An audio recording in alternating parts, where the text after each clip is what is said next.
ਜੀ ਕਾਫੀ ਭਾਈ ਕਹਿੰਦੇ ਸੀਗੇ ਯਾਰ ਸਾਨੂੰ ਨਾ QR ਕੋਡ ਜਦੋਂ ਸਕੈਨ ਕਰਦੇ ਆ ਸਾਡੇ ਕੋਲ ਪਿਨ ਨਹੀਂ ਆ ਰਹੀ, ਤੇ ਕੁਝ ਬੰਦੇ ਐਸੇ ਸੀ ਜਿਹੜਾ ਕਮੈਂਟ ਕਰਕੇ ਕਹਿ ਰਹੇ ਸੀਗੇ ਕਿ ਯਾਰ ਅਸੀਂ ਉਹ ਪਿਨ ਸਾਨੂੰ ਆ ਜਾਂਦਾ ਹੈ, ਲੇਕਿਨ ਅਸੀਂ ਜਦੋਂ ਲਾਉਂਦੇ ਆ ਉਹ ਐਰਰ ਆ ਜਾਂਦਾ। ਯਾਰ ਗੱਲ ਪਤਾ ਕੀ ਆ, ਵੀਡੀਓ ਤੁਸੀਂ ਪੂਰੀ ਸੁਣਨੀ ਆ, ਅੱਲਾ ਖੈਰ ਕਰੇ। ਕੁਝ ਭਾਈ ਐਸੇ ਵੀ ਸੀਗੇ ਜਿਹੜੇ ਕਹਿ ਰਹੇ ਸੀਗੇ ਕਿ ਯਾਰ ਸਾਡੇ ਤੇ ਬਿੱਲ ਦੇ ਉੱਤੇ QR ਕੋਡ ਹੀ ਹੈ ਨਹੀਂਗਾ।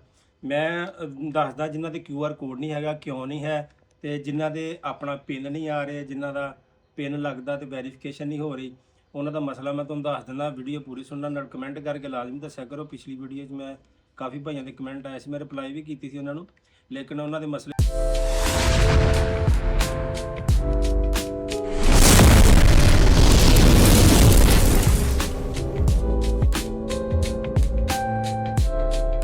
ਹੱਲ ਹੋ ਜਾਣਗੇ। ਅੱਲਾ ਖੈਰ ਕਰੇ, ਇਹ ਵੀਡੀਓ ਮੇਰੀ ਪੂਰੀ ਦੇਖ ਲੈਣ, ਅੱਲਾ ਖੈਰ ਕਰੇ, ਉਹਨਾਂ ਦਾ ਮਸਲਾ ਹੱਲ ਹੋ ਜਾਏਗਾ। ਕਿਉਂਕਿ ਵਾਪਡਾ ਦੀ ਸਬਸਿਡੀ ਲੈਣਾ ਇਹ ਉਹ ਲਾ ਲਓ ਕਿ ਜਿਵੇਂ ਇੱਕ ਜ਼ਮੀਨ ਨਾ ਕਰਾਉਣ ਵਾਲੀ ਗੱਲ ਆ। ਤੇ ਗੱਲ ਇਦਾਂ ਹੈ ਕਿ ਜਿਹੜੇ ਭਾਈ ਐਸ ਐਸ ਜਿਹੜਾ QR ਕੋਡ ਹੈ ਨਾ, ਇਹ ਜਿਹੜਾ ਉੱਪਰ ਜਿਹਦੇ ਅੱਗੇ ਆਪਣਾ ਲਿਖਿਆ, ਮੈਂ ਤਸਵੀਰ ਲਾਤੀ ਹੈ, ਇਹ ਜਿਹੜਾ ਉੱਪਰ ਲਿਖਿਆ ਨਾ ਸਬਸਿਡੀ ਦੇ ਨਾਲ ਜਿਹੜਾ ਪਿੱਛੇ QR ਕੋਡ ਆ, ਦੂਜਾ QR ਕੋਡ ਆ, ਇਹ ਸਿਰਫ ਬਿੱਲ ਤਾਰਨ ਵਾਸਤੇ ਆ। ਤੁਸੀਂ QR ਕੋਡ ਆ ਸਕੈਨ ਕਰਨਾ ਜਿਹੜਾ ਉਹਨਾਂ ਨੇ ਇੱਥੇ ਦਿੱਤਾ ਪਿਛਲੀ ਸਾਈਡ ਤੇ, ਜਿਹਦੇ ਅੱਗੇ ਲਿਖਿਆ ਬਕਾਇਦਾ ਉਰਦੂ ਦੇ ਵਿੱਚ ਲਿਖਿਆ ਜਿੱਥੇ ਬਿੱਲ ਦਾ ਜ਼ਰਬ ਤਕਸੀਮ ਹੋਈ ਹੈ। ਅੱਛਾ, ਹੁੰਦਾ ਪਤਾ ਕੀ ਆ, ਪਹਿਲੇ ਲੋਕਾਂ ਨੂੰ ਅਸੀਂ ਪਤਾ ਜਦੋਂ ਬਿੱਲ ਆਏ ਨਾ, ਖਾਸ ਕਰਕੇ ਉਦੋਂ ਕੁਝ ਲੋਕਾਂ ਨੇ ਵੀਡੀਓ ਬਣਾਈਆਂ, ਮੈਂ ਵੀ ਬਣਾਈ, ਹੋਰ ਵੀ ਕਾਫੀ ਦੋਸਤਾਂ ਨੇ ਵੀਡੀਓ ਬਣਾਈਆਂ ਸੀ ਇਹਦੇ ਉੱਪਰ। ਤੇ ਉਹ ਜਿੱਦਾਂ ਜਿੱਦਾਂ ਲੋਕਾਂ ਨੂੰ ਪਤਾ ਲੱਗਦਾ ਸੀਗਾ, ਜਿਹਦੇ ਆਪਣਾ QR ਕੋਡ ਨਹੀਂ ਹੈਗਾ ਨਾ, ਸਭ ਤੋਂ ਪਹਿਲੇ ਤੇ ਉਹ ਸੁਣਨ। ਇਹ QR ਕੋਡ ਸਿਰਫ ਉਹਨਾਂ ਬਿੱਲਾਂ ਦੇ ਆ ਜਿਨ੍ਹਾਂ ਦੇ ਯੂਨਿਟ ਜਿਹੜੇ ਨੇ ਨਾ 200 ਤੋਂ ਘੱਟ ਨੇ, ਠੀਕ ਹੈ।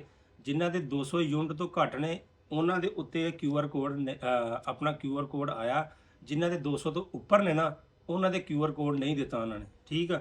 ਇਹ ਸਬਸਿਡੀ ਸਿਰਫ ਉਹਨਾਂ ਵਾਸਤੇ ਹੀ ਆ ਜਿਹੜੇ 200 ਯੂਨਿਟ ਤੋਂ ਘੱਟ ਇਸਤੇਮਾਲ ਕਰਦੇ ਸੀਗੇ, ਉਹਨਾਂ ਨੂੰ ਉਹਨਾਂ ਲਾ ਕੇ ਭੇਜਿਆ ਕਿ ਭਾਈਜਾਨ ਅਗਰ ਤੁਸੀਂ ਇਹ ਸਕੈਨ ਕਰਕੇ ਆਪਣੀ ਵੈਰੀਫਿਕੇਸ਼ਨ ਕਰ ਲੋਗੇ ਨਾ ਤੇ ਤੁਸੀਂ ਬਚੇ ਰਹੋਗੇ, ਅਗਰ ਵੈਰੀਫਿਕੇਸ਼ਨ ਨਹੀਂ ਕਰੋਗੇ ਤੇ ਫਿਰ ਇਦਾਂ ਹੀ ਆਇਆ ਹੁੰਦਾ ਸੀਗਾ ਕਿ ਜਿਹੜਾ ਤੁਹਾਡਾ ਵਿੱਚ ਨੰਬਰ ਲੱਗਾ ਨਾ, ਉਹ ਨੰਬਰ ਕਿਸੇ ਹੋਰ ਕੋ ਚੱਲਣ ਡਿਆ। ਅਗਰ ਤੁਹਾਡੇ ਇਹਦੇ ਵਿੱਚ ਨੰਬਰ ਤੁਹਾਡੇ ਬਿੱਲ ਦੇ ਵਿੱਚ ਜਦੋਂ ਤੁਸੀਂ ਅੱਗੇ ਪੇਜ ਖੋਲ੍ਹਣਾ ਨਾ ਉਹਦਾ ਵੈਬਸਾਈਟ ਤੇ ਜਾ ਕੇ, ਹੋ ਸਕਦਾ ਤੁਹਾਡਾ ਹੀ ਨੰਬਰ ਲੱਗਾ ਹੋਵੇ ਉੱਥੇ ਜਿਹੜਾ ਤੁਸੀਂ ਦਿੱਤਾ, ਜਾਂ ਤੁਸੀਂ ਕਿਸੇ ਕੋ ਆਪਣਾ ਜਿਹੜਾ ਹੁੰਦਾ ਨਹੀਂ ਉਹ ਮੀਟਰ ਲਗਵਾਉਣ ਤੋਂ ਪਹਿਲੇ ਆਪਣਾ ਜੋ ਦਰਖਾਸਤ ਦਿੰਦੇ ਆ ਤੇ ਨੰਬਰ ਲਿਖਦੇ ਆ, ਉਹ ਬੰਦਾ ਕਿਸੇ ਨੂੰ ਪੈਸੇ ਦੇ ਕੇ ਵਾਪਡਾ ਵਾਲਿਆਂ ਨੂੰ, ਯਾਰ ਤੂੰ ਮੇਰਾ ਕੰਮ ਕਰਾ ਦਿੰਦੀ, ਯਾਰ ਮੇਰੇ ਕੋਲ ਟਾਈਮ ਨਹੀਂ ਹੈਗਾ, ਮੀਟਰ ਮੇਰਾ ਲੱਗ ਜੇ, ਤੇ ਉਹ ਨਾ ਨੰਬਰ ਫਿਰ ਬਾਏ ਟਾਈਮ ਆਪਣਾ ਦੇ ਦਿੰਦੇ ਨੇ। ਅਗਰ ਉਹ ਨੰਬਰ ਕਿਸੇ ਹੋਰ ਦਾ ਲੱਗਾ ਨਾ, ਨੰਬਰ ਨੂੰ ਤੁਸੀਂ ਖ਼ਤਮ ਕਰਕੇ ਉੱਥੇ ਆਪਣਾ ਨੰਬਰ ਲਾਉਣਾ। ਨੰਬਰ ਨੂੰ ਜਦੋਂ ਆਪਣਾ ਲਾਓਗੇ ਤੇ ਫਿਰ ਤੁਸੀਂ ਸੈਂਡ ਕਰੋਗੇ ਕੋਡ, ਤੇ ਕੋਡ ਬਾਏ ਟਾਈਮ ਜਲਦੀ ਆ ਜਾਂਦਾ, ਉਸੇ ਟਾਈਮ ਹੀ 5 ਮਿੰਟ ਦਾ ਟਾਈਮ ਹੁੰਦਾ ਜਨਾਬ ਇਹਦੇ ਵਿੱਚ, 5 ਮਿੰਟਾਂ ਦੇ ਵਿੱਚ ਕੋਡ ਆਉਂਦਾ। ਤੁਸੀਂ ਵੇਖਦੇ ਹੋਣੇ ਆ, ਸੈਂਡ ਕਰਦੇ ਹੋਣੇ ਆ, 2 ਮਿੰਟ ਵੇਖਿਆ ਯਾਰ ਸਾਡੇ ਤੇ ਕੋਡ ਨਹੀਂ ਆ ਰਿਹਾ। ਕੋਡ ਤੁਸੀਂ 2 ਮਿੰਟ 4 ਮਿੰਟ 5 ਮਿੰਟ ਵੇਟ ਕਰ ਲਓ, ਨਾ ਆਵੇ ਤੇ ਫਿਰ ਰੀਸੈਂਡ ਕਰੋ। ਐਰਰ ਆ ਜਾਂਦਾ ਨੈਟਵਰਕ ਦੇ ਵਿੱਚ, ਐਰਰ ਦਾ ਸਰਵਰ ਦੇ ਨਾਲ, ਜਿਹੜਾ ਸਰਵਰ ਹੈ ਨਾ ਉੱਤੇ ਲੋਡ ਪੈ ਜਾਂਦਾ ਆ, ਇਸ ਵਜ੍ਹਾ ਤੋਂ ਛੇਤੀ ਮੈਸੇਜ ਨਹੀਂ ਆਉਂਦਾ। ਤੇ ਜਿਹੜਾ ਐਰਰ ਆਉਂਦਾ ਨਾ ਉਹ ਵੀ ਇਸੇ ਵਜ੍ਹਾ ਤੋਂ ਆਉਂਦਾ ਆ ਕਿ ਜਦੋਂ ਸਰਵਰ ਤੇ ਲੋਡ ਪੈ ਜਾਣਾ ਤੇ ਫਿਰ ਉਹ ਐਰਰ ਦੇ ਜਾਂਦੀ ਹੈ ਮਸ਼ੀਨ। ਉਹ ਯਕਦਮ ਜਦੋਂ ਤੁਸੀਂ ਸਬਮਿਟ ਕਰਦੇ ਆ ਉਹ ਸਰਵਰ ਤੇ ਲੋਡ ਹੁੰਦਾ ਆ, ਉਹ ਜਿਸਕੀ ਮਿਸਕੀ ਕੰਮ ਹੋ ਜਾਂਦਾ, ਇਸ ਕਰਕੇ ਨਾ ਉਹਨਾਂ ਦਾ ਨਹੀਂ ਹੋ ਰਿਹਾ। ਤੇ ਜਿਨ੍ਹਾਂ ਭਾਈਆਂ ਦਾ ਹਾਲੇ ਤੱਕ ਤੁਸੀਂ ਨਹੀਂ ਕੀਤਾ ਜਨਾਬ, ਇਹ ਵੈਰੀਫਿਕੇਸ਼ਨ ਕੋਡ ਆਪਣਾ ਕਰ ਲਓ। ਜਿਹਦਾ 200 ਯੂਨਿਟ ਤੋਂ ਘੱਟ ਬੰਦਾ ਫੂਕ ਰਿਹਾ ਸੀ ਨਾ, ਉਸ ਬਿੱਲ ਦੇ ਉੱਪਰ ਇਹ QR ਕੋਡ ਆਇਆ, ਦੂਜੇ ਤੇ QR ਕੋਡ ਨਹੀਂ ਆਇਆ। ਤੇ ਜਨਾਬ ਵੀਡੀਓ ਬਣਾਉਣ ਦਾ ਮਕਸਦ ਇਹੀ ਹੁੰਦਾ, ਕਿਉਂਕਿ ਮੈਨੂੰ ਪਤਾ ਲੱਗਾ ਸੀ, ਮੈਨੂੰ ਰਾਤੀ ਮੇਰੇ ਦੋਸਤਾਂ ਨੇ ਫੋਨ ਕੀਤਾ ਕਿ ਯਾਰ ਤੂੰ ਸਿਰਫ ਵਿਊ ਲੈਣ ਦਾ ਕਰਕੇ ਤੇ ਨਹੀਂ ਵੀਡੀਓ ਬਣਾਉਣ ਦਾ। ਮੈਂ ਕਿਹਾ ਯਾਰ ਮੈਂ ਵਿਊ ਕਾਹਤੋਂ ਲੈਣੇ, ਮੈਂ ਕੰਮ ਆਪਣਾ ਕੀਤਾ, ਮੈਂ ਸਬਸਿਡੀ ਲਈ ਹੈ, ਪਹਿਲੇ ਮੈਂ ਖੁਦ ਕੀਤੀ ਹੈ।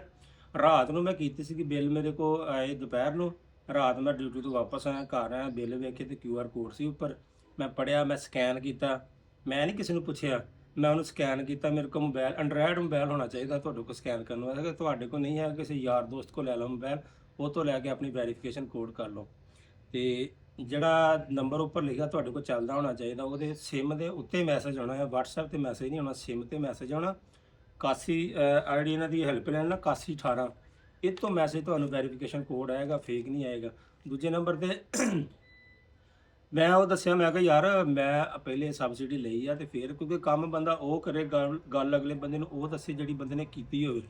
ਐਵੇਂ ਗੱਲ ਸੁਣੀ ਸੁਣਾਈ ਗੱਲ ਕਰਨ ਦਾ ਕੋਈ ਫਾਇਦਾ ਨਹੀਂ। ਮੈਂ ਬਕਾਇਦਾ ਕੀਤਾ, ਮੈਨੂੰ ਸਬਸਿਡੀ ਮਿਲੀ ਹੈ, ਮੇਰਾ ਅਪਰੂਵਡ ਹੋ ਗਿਆ ਤੇ ਲਿਖਿਆ ਆ ਗਿਆ, ਬਕਾਇਦਾ ਅਪਰੂਵਡ ਲਿਖਿਆ ਆ ਗਿਆ ਸੀ। ਇਸ ਕਰਕੇ ਮੈਂ ਫਿਰ ਸਵੇਰ ਉੱਠ ਕੇ ਫਿਰ ਵੀਡੀਓ ਬਣਾ ਕੇ ਆਪਣੇ ਯਾਰਾਂ ਦੋਸਤਾਂ ਵਾਸਤੇ ਸੈਂਡ ਕੀਤੀ ਸੀ। ਤੇ ਹੁਣ ਮੈਨੂੰ ਕਮੈਂਟ ਆ ਰਹੇ ਸੀ ਕਿ ਭਾਈ ਸਾਡੇ ਤੇ QR ਕੋਡ ਨਹੀਂ ਹੈਗਾ, ਸਾਡੇ ਤੇ ਐਰਰ ਆ ਰਿਹਾ, ਸਾਡਾ ਪਿਨ ਨਹੀਂ ਲੱਗ ਰਿਹਾ, ਉੱਥੇ ਐਰਰ ਆ ਰਿਹਾ। ਬਾਈ ਨੂੰ ਸਿਰਫ ਸਰਵਰ ਦਾ ਮਸਲਾ ਆ, ਹੋਰ ਕੋਈ ਮਸਲਾ ਨਹੀਂ। ਅਗਰ ਤੁਹਾਡੇ QR ਕੋਡ ਆ ਗਿਆ ਆ ਤੇ ਉਹ ਤੁਹਾਡਾ 100% ਹੋਏਗਾ। ਬਾਕੀ ਇਹ ਹੈ ਕਿ ਤੁਸੀਂ ਥੋੜਾ ਜਿਹਾ ਵੇਟ ਕਰਨਾ ਹੈ, ਵੇਟ ਕਰੋਗੇ ਤੇ ਫਿਰ ਤੁਹਾਡਾ ਕੰਮ ਹੋਏਗਾ। ਤੁਸੀਂ 1 ਮਿੰਟ ਵੀ ਨਹੀਂ ਵੇਟ ਕਰਦੇ ਨਾ ਦੁਬਾਰਾ ਵੇਖਣ ਲੱਗ ਪਏ ਯਾਰ ਮੇਰਾ ਤੇ ਕੋਡ ਹੀ ਨਹੀਂ ਜਾ ਰਿਹਾ। ਕੋਡ ਸਿਰਫ ਹੁੰਦਾ ਨੈਟਵਰਕ ਦੀ ਵਜ੍ਹਾ ਤੋਂ। ਜਦੋਂ ਲੋਡ ਪੈ ਜਾਏ ਨਾ ਸਰਵਰ ਤੇ, ਜੇ ਸਰਵਰ ਨੇ ਕੋਡ ਦੇਣਾ ਹੈ 8118 ਨੂੰ, 8118 ਨੇ ਤੁਹਾਡੇ ਵੱਲ ਭੇਜਣਾ, ਉਹ ਸਰਵਰ ਜਿਹੜਾ ਪਿੱਛੇ ਚੱਲ ਰਿਹਾ ਹੁੰਦਾ ਨਾ ਮੇਨ, ਉਹਦੇ ਉੱਪਰ ਲੋਡ ਪੈਣ ਤੋਂ ਇਸ ਕਰਕੇ ਉਹ ਵੈਰੀਫਿਕੇਸ਼ਨ ਕੋਡ ਥੋੜਾ ਜਿਹਾ ਲੇਟ ਆਉਂਦਾ ਹੈ। ਠੀਕ ਹੈ, ਅਗਰ ਬੰਦਾ ਸਮਝਦਾ ਨਾ ਗੱਲ ਨੂੰ ਸਮਝ ਜਾਏਗਾ। ਜਿਹੜੇ ਕਿ ਨੈਟ ਦੇ ਬਾਰੇ ਜਾਣਦੇ ਨੇ ਉਹਨਾਂ ਨੂੰ ਪਤਾ ਸਰਵਰ ਕਿਹੜੀ ਚੀਜ਼ ਹੁੰਦੀ ਹੈ। ਇਹ ਸਰਵਰ ਦੀ ਵਜ੍ਹਾ ਤੋਂ ਸਾਰਾ ਕੁਝ ਹੋ ਰਿਹਾ। ਤੇ ਬਾਕੀ ਮੇਰੇ ਭਰਾ, ਅਗਰ ਤੁਸੀਂ ਸਬਸਿਡੀ ਨਹੀਂ ਲਈ ਤੇ ਕਮੈਂਟ ਕਰਕੇ ਦੱਸੋ। ਤੇ ਬਾਕੀ ਮੇਰਾ WhatsApp ਨੰਬਰ ਤੇ ਵੀ ਤੁਸੀਂ ਰਾਬਤਾ ਕਰ ਸਕਦੇ ਹੋ, ਨੰਬਰ ਮੈਂ ਮੈਂਸ਼ਨ ਕਰ ਦਾਂਗਾ। ਜੇ ਅਗਰ ਤੁਸੀਂ ਵੈਰੀਫਿਕੇਸ਼ਨ ਕਰਨੀ ਆ ਤੇ ਪਿੱਛੇ ਨੀਚੇ ਲਿੰਕ ਵੀ ਲੱਗਾ ਹੋ, ਜਾ ਕੇ ਵੀਡੀਓ ਦੇਖ ਲਓ ਕਿਸ ਤਰੀਕੇ ਨਾਲ ਤੁਸੀਂ ਵੈਰੀਫਿਕੇਸ਼ਨ ਕਰਨੀ ਆ। ਬਾਕੀ ਦੁਆਵਾਂ ਯਾਦ ਰੱਖਿਓ। ਅਗਰ ਤੁਹਾਡੀ ਸਬਸਿਡੀ ਮਿਲ ਜੇ ਤੁਸੀਂ ਕਮੈਂਟ ਕਰਕੇ ਲਾਜ਼ਮੀ ਦੱਸਣਾ ਕਿ ਭਾਈ ਮੈਨੂੰ ਮਿਲ ਗਈ ਹੈ, ਠੀਕ ਹੈ, ਤਾਂ ਕਿ ਲੋਕ ਕਮੈਂਟ ਵੇਖਣਗੇ। ਕਮੈਂਟਾਂ ਦੇ ਉੱਪਰ ਜਾ ਕੇ ਫਿਰ ਲੋਕ ਵੇਖਦੇ ਨੇ ਵੀ ਯਾਰ ਇਹ ਹੋਇਆ ਕੰਮ ਕਿਸੇ ਦਾ ਕਿ ਨਹੀਂ ਹੋਇਆ, ਫੇਕ ਖਬਰ ਆ ਕਿ ਝੂਠੀ ਆ ਕਿ ਜਾਂ ਸੱਚੀ ਆ। ਉਹ ਤੁਹਾਡੇ ਕਮੈਂਟ ਦੀ ਵਜ੍ਹਾ ਤੋਂ ਸਾਡੀ ਵੀ ਹੌਸਲਾ ਅਫਜ਼ਾਈ ਹੋ ਜਾਂਦੀ ਹੈ ਤੇ ਤੁਹਾਡਾ ਵੀ ਕੰਮ ਹੋ ਜਾਂਦਾ। ਓਕੇ ਜੀ, ਮਿਲਦੇ ਆਪਾਂ ਅਗਲੀ ਵੀਡੀਓ 'ਚ। ਅੱਲਾ ਹਾਫਿਜ਼।